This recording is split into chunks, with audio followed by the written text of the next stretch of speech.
શબ્દ છે તો કે હા સાફ કરવું જેની પાછળ બંધ બેસતું હું લાગે એને કહેવાય ક્રિયા શું કહેવાય ભાઈ ક્રિયા ચાલો જુઓ દીએ ક્રિયાને છોકરાઓ ના ની નો નું માંથી કોઈ લાગેલું છે એનો મતલબ એમ કે જો ક્રિયાને નાની નો નું લાગે તો સમજી લેવું ગ્રામર નું કયું ચેપ્ટર હોય હેવ ટુ કયું ચેપ્ટર હોય લાવ હેવ ટુ ની અંદર કાં તો વર્તમાન કાળ કાં તો ભૂતકાળ અને કાં તો ભવિષ્યકાળ અહીંયા જુઓ દીએ વાક્યનો છેલ્લો શબ્દ શું છે માટે આખું વાક્ય કયું થયું તો કે હેવ ટુ વર્તમાન કાળ હેવ ટુ વર્તમાન કાળના અંગ્રેજીના કેટલા રૂપ તો કે બે ક્યાં ક્યાં તો કે હેવ ટુ અને હેઝ ટુ ઓકે ચલો ભાઈ હેવ ટુ કોની સાથે આવે તો કે આઈ વી યુ ધેય અને બહુવચન હેઝ ટુ કોની સાથે આવે તો કે ભાઈ હી સી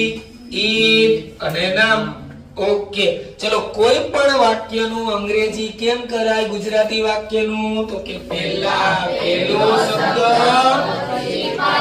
ફરીથી ગુજરાતી વાક્યનું અંગ્રેજી કેમ કરાય પહેલા પહેલો શબ્દ પછી પાછળથી ચલો ભાઈ પહેલો શબ્દ કોણ છે વિદ્યાર્થી મિત્રો અમારે અમારે એટલે અમે અમે નું ઇંગ્લિશ શું થાય વી નો સ્પેલિંગ W E ચલો ભાઈ પાછળ જાવ કોણ મળ્યું છે નું અંગ્રેજી કાં તો હેવ ટુ અને કાં તો હેઝ ટુ જુઓ દીએ વાક્યનો પહેલો શબ્દ હી સી ઈટ કે નામ છે તો કે નહીં તો નું અંગ્રેજી હેઝ ટુ થાય તો કે નહીં તો નું અંગ્રેજી શું થશે તો કે હેવ ટુ ચાલો ત્યાંથી થોડાક આગળ હાલો કોણ મળ્યું ભાઈ સાફ કરવાનું કોણ મળ્યું સાફ કરવાનું બંધ બેસતું હું લાગે એટલે મૂળ શબ્દ છે સાફ કરવું શું છે બાળકો જેને ઇંગ્લિશમાં કહેવાય ક્લીન શું કહેવાય ચાલો ત્યાંથી થોડાક આગળ આવો કોણ મળ્યું ઘરને અંગ્રેજીમાં શું કહેવાય હોમ અથવા હાઉસ ચલો ભાઈ વાક્ય ગુરુ છેલ્લે અવાજ નથી આવતો એટલે વાક્ય ગુરુ છેલ્લે કેમ મચાય વાંચવા દઈએ